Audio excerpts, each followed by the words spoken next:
Okay, so let's talk about AI. You hear these terms everywhere, right? AI agents, RAG, function calling. If you're trying to keep up, you're just getting bombarded with new stuff. It's so easy to feel lost. So in this explainer, we're going to cut right through all that noise. We're going to unbox these concepts and show you what's really inside all the hype. Okay, here's how we're going to break it all down. First, we're going to tackle the buzzword problem head-on. Then we'll unbox the engine at the very heart of all this, the language model, and see how developers are basically bolting pieces onto it to build what they're calling an agent. After that, we'll get into a really crucial trade-off they have to make, between control and, well, chaos. And finally, we'll look at why most of these fancy terms, they're probably just going to disappear anyway. Right, so first things first, the problem. Look, if you feel like you're drowning in AI terms, you are definitely not alone. The pace of this stuff is it's incredible. But what happens is, it often wraps some pretty simple ideas in really complex sounding jargon. Our job today? To unpack all of that for you. And that really is the million-dollar question, isn't it? AI agents, RAG, skills, what does any of it really mean in practice? I mean, are these some kind of revolutionary new technologies, or is it something else entirely? Our goal today is to give you a clear, straight-up, practical answer. And this quote right here, it just hits the nail on the head. The source material we're pulling from makes this great point. A lot of these terms aren't some brand new invention. They're really just clever marketing or, buzzword packaging for some very practical and often surprisingly simple programming solutions to really common problems. Okay, so to really understand what an AI agent is, we have to start with the engine. You got to pop the hood, right? And that engine, the absolute core that everything else is built around, is the large language model, or what you've probably seen called an LLM. So what actually is an LLM when you get right down to it? Well, think of it as a fantastically powerful prediction machine. I mean, it has digested a mind-boggling amount of text from the internet, books, you name it. And its one and only job is to look at a bunch of words, what we call the context, and make an incredibly educated guess about what the very next word should be. Seriously, that's it. All the intelligence that we see, it just kind of emerges from that one simple but massive task. But, and this is a huge but, there's a catch. A raw LLM is kind of like that character in a movie with severe short-term memory loss. It has literally no idea what you said 2 minutes ago or even in the last sentence you typed. Every single interaction is brand new to it. And that's a massive problem if you want to have, a conversation. And this is our first big aha moment. This is where we unbox the first piece of jargon. So-called AI memory, it isn't actually memory at all. It's a clever programming trick. Here's how it works.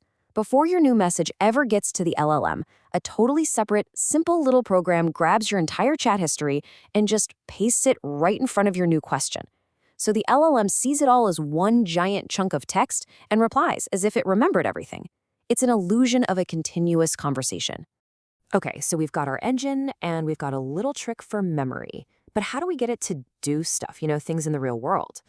This is where we start bolting on new parts, building it up to create what everyone is calling an agent. So here's the fundamental problem we're trying to solve.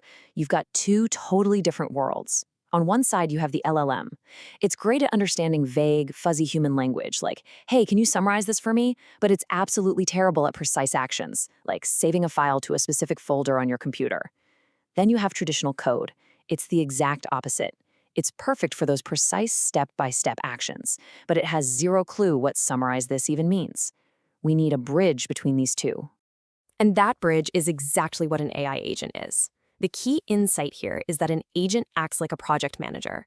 It uses the LLM's amazing language skills to figure out what you want done. And then it turns around and uses good old-fashioned, reliable code to actually execute the how. It's basically a translator between what a human wants and what a machine can do. Right, so any good manager needs a toolkit, and an AI agent is no different. And of course, these tools often come with their own fancy-sounding buzzword names. So let's pop the hood on that toolkit and see what's really inside. First up, we've got RAG, or Retrieval Augmented Generation. Sounds super complicated, right? Don't worry, it's basically just a cheat sheet for the LLM. Imagine asking an LLM about your company's latest sales numbers. The base model? It has no idea. But with RAG, a program first zips over to your company's database, finds the relevant sales figures, and then hands those numbers to the LLM right along with your question. Suddenly, the LLM looks like a total expert on stuff it has actually never seen before. It's a brilliant little trick. Okay, next up, function calling. Again, sounds technical, but it's really just a set of formatting rules. For an agent to work, the LLM part and the traditional code part have to speak the exact same language. Function calling forces the LLM to give its answers in a superstructured, clean format like JSON, so there's absolutely no room for confusion. Think of it as a strict rulebook to make sure the communication is crystal clear. All right, this next one is my favorite. The next buzzword in the agent's toolkit is something called a skill. But the source material for this whole explainer has let's just say, a more skeptical take on it. They call it a noun scam. So what on earth is a skill if it's a noun scam? Well, it's basically just a recipe card inside a fancy binder. It's a pre-written set of instructions, a prompt, for a very specific task, like summarize a PDF. So when the agent needs to do that exact task, it just pulls out that specific recipe card and follows the instructions. It's a simple little prompt loader with a much, much grander name. Okay, so when developers start putting all these pieces together, the engine, the memory trick, the tools like RAG and skills, they immediately face a really critical choice. It's this fundamental trade-off between stability and flexibility. You could even call it a choice between control and freedom. And this chart here lays out that spectrum perfectly. On one end, you have these highly structured approaches. A popular one for developers is called LangChain. Here, pretty much every single step is hard-coded. It's very predictable. You always know what you're going to get, but it's not very flexible. Then, way over on the other extreme, you have the pure agent. This thing has maximum freedom to figure everything out on its own, which sounds amazing, right? But it can be super unpredictable and honestly pretty inefficient. Everything else, from things called workflows to those skills we just talked about, is some kind of compromise right in the middle of that spectrum. So, we've just spent all this time unboxing all this jargon. But here's the thing. I'm willing to bet that in a few years, you probably won't hear any of these terms. So let's look at why this whole landscape we've just explored is probably going to change, and change dramatically. Okay, there are three big trends that are really shaping what's coming next. First, all these nouns we've been unboxing, reg, skills, you name it, they're going to vanish. They're just going to be absorbed and become invisible features built right into the products we use every day. Second, the cost to actually run these incredibly powerful models is plummeting. And that's huge because it means developers can worry less about making everything hyper-efficient and more about just making the user experience smooth and easy. And finally, these two trends lead to the rise of what you might call the super agent, one single powerful AI assistant that already has all the tools it needs, built right in. No setup, no configuration, it will just work.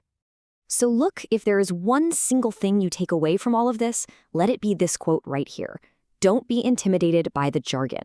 As the source material puts it so perfectly, these terms are just temporary tools. They're the scaffolding. They're the awkward in-between steps for taking to bridge that huge communication gap between our human minds and these incredible new models. And that really leaves us with one last big question to think about. As all of today's buzzwords inevitably fade away and just get absorbed into the tech, it really makes you wonder, what's the next big, complex, confusing, and exciting thing that we're all going to have to unbox together? Thanks for watching.